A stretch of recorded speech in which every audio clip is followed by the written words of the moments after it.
Vocês gostam de folclore? Essas manifestações da cultura popular que marcam a identidade de um povo? Muitos dizem que as histórias dos folclores são apenas lendas que circulam por aí e que nada do que elas dizem é verdade. Vou te dizer uma coisa. Eu acredito em todas. E vocês? Acham que essas lendas realmente são apenas histórias? Eu sou o Detetive Bira e hoje, Sexta do Medo, eu quero contar as histórias mais obscuras do nosso folclore. Algumas são mais conhecidas do que as outras e também recebem outras versões, dependendo da região em que você mora. Em muitos casos, as histórias, conforme os anos se passam, vão sendo moldadas e ganhando uma versão um pouco menos assustadora, como se perdessem o objetivo de transmitir o medo. Bom, mas o que vocês acham de começarmos por uma lenda que pouca gente conhece? O Capeta da Garrafa. Mais conhecida nas regiões norte e nordeste do país, essa lenda chegou ao sudeste do Brasil, em alguns casos chamado também de Diabinho da Garrafa, Familiar e até Cramulhão. Essa história envolve um pacto com um demônio que pode ser preso dentro de uma garrafa de vidro. E daí o nome sugestivo, Capeta da Garrafa. Até aqui tudo bem para vocês? As histórias que circulam por aí relatam que o Capeta da Garrafa nasce do ovo de uma galinha, que foi pego durante a quaresma, exatamente na primeira sexta-feira depois da quarta de cinzas. Um bom alerta, já que estamos exatamente nesse período. Só que quem procura ovos de galinha nesse dia está exatamente atrás de ajuda vinda das forças do mal, que cobra um preço um pouco alto pelos seus favores. Ou seja, são pessoas que realmente querem ter o demônio como um prestador de serviço. Mas, para conseguir encontrar o demônio da garrafa, a pessoa precisa primeiro ter feito um pacto com o diabo, seja através de rituais satânicos ou mesmo usando o famoso livro de São Cipriano. Após conseguirem fazer o pacto, o próximo passo deve ser pegar o ovo da galinha na primeira sexta da quaresma e deixá-lo em uma encruzilhada. O ovo deverá ficar nesse lugar por 40 dias. E após esse tempo, a lenda conta que uma pequena criatura de 20 centímetros, vinda das profundezas do inferno, nasce desse ovo.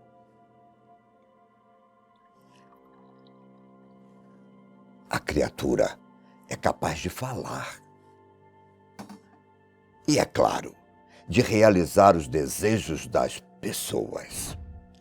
Mas, para que tudo isso aconteça, o demônio precisa ser preso dentro de uma garrafa.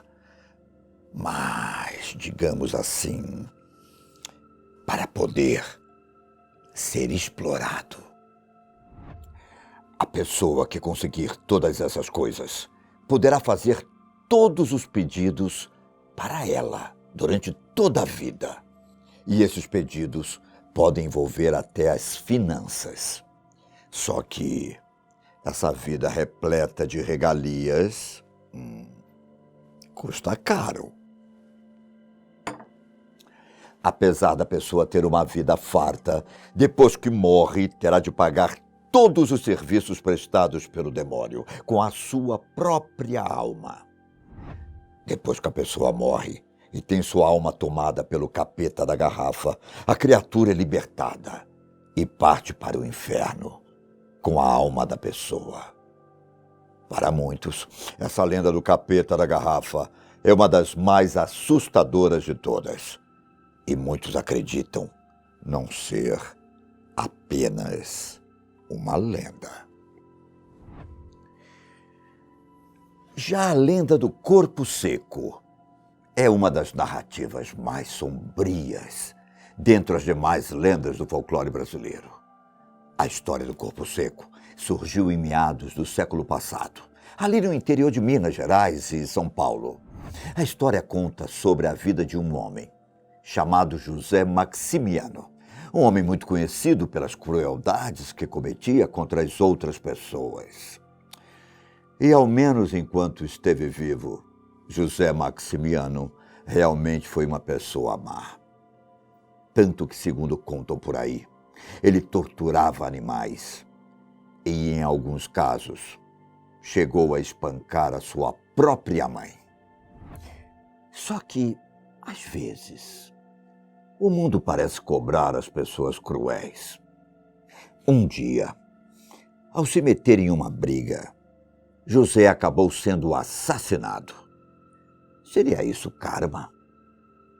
Ele foi enterrado em um cemitério, mas ele parecia ser um homem tão ruim que nem a sepultura o aceitou. Ele foi expelido de volta para a superfície depois de ser enterrado. E desde então, José Maximiano passou a vagar por aí e a ser conhecido como Corpo Seco. A lenda, que circulava principalmente em zonas rurais, conta que José tinha uma aparência cadavérica e o odor de uma pessoa que estava em decomposição. Dizem que quando ele se apresentava pedindo carona para as pessoas que passavam nas estradas e tinha o favor negado, José grudava no corpo das pessoas e sugava todo o sangue delas. Era uma espécie de zumbi misturado com vampiro. O legal é que a cidade de Ituiutaba, em Minas Gerais, reivindica para si a origem da lenda do corpo seco. Lá, inclusive, existe a Serra do Corpo Seco, onde, segundo a lenda, ele teria sido isolado após sua rejeição pela terra. E a famosa lenda do boto cor-de-rosa? O que vocês sabem sobre ela?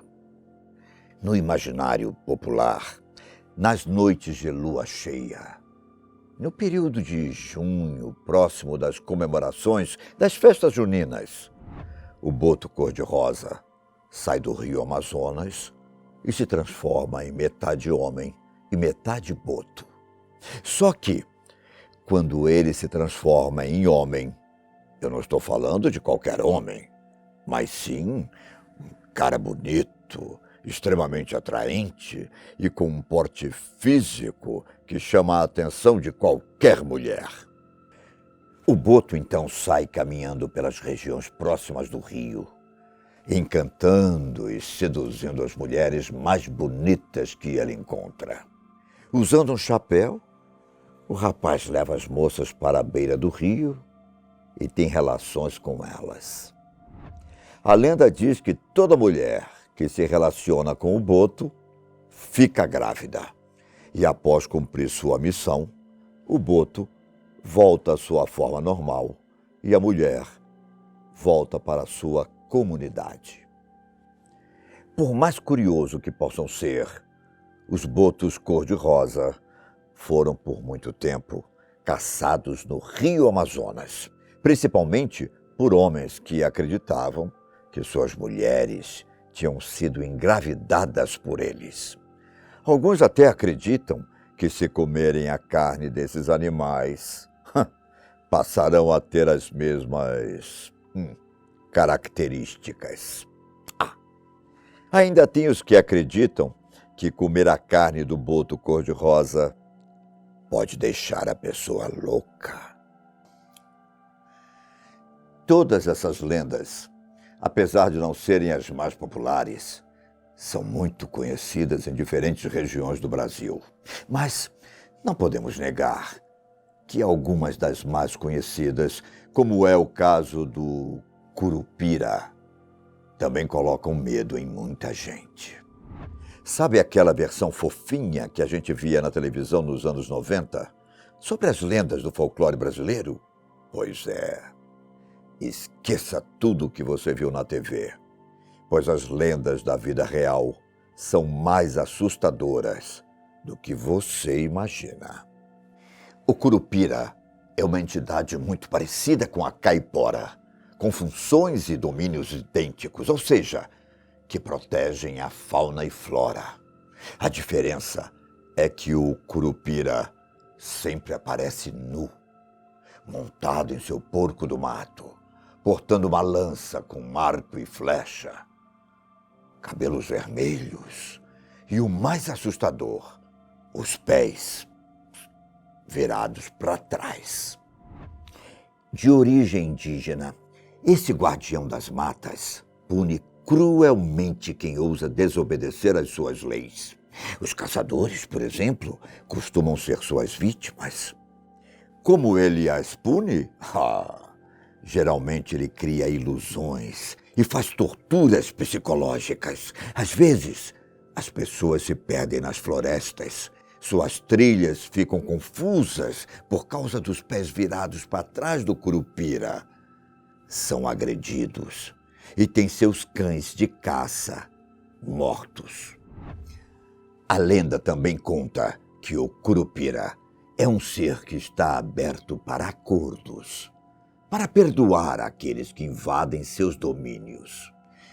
Para que isso aconteça, é preciso deixar oferendas que o agradam do lado do tronco de grandes árvores, tais como cachaça e fumo de corda.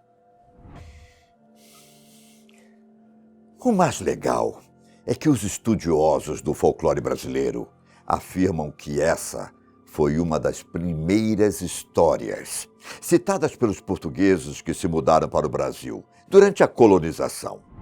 Esse relato foi realizado pelo padre José de Anchieta, ainda em 1560. E você? Conhece alguma lenda brasileira que possa ser contada aqui? Me conta que eu conto. Aqui, para os nossos amigos. Eu me despeço por aqui. Até a próxima.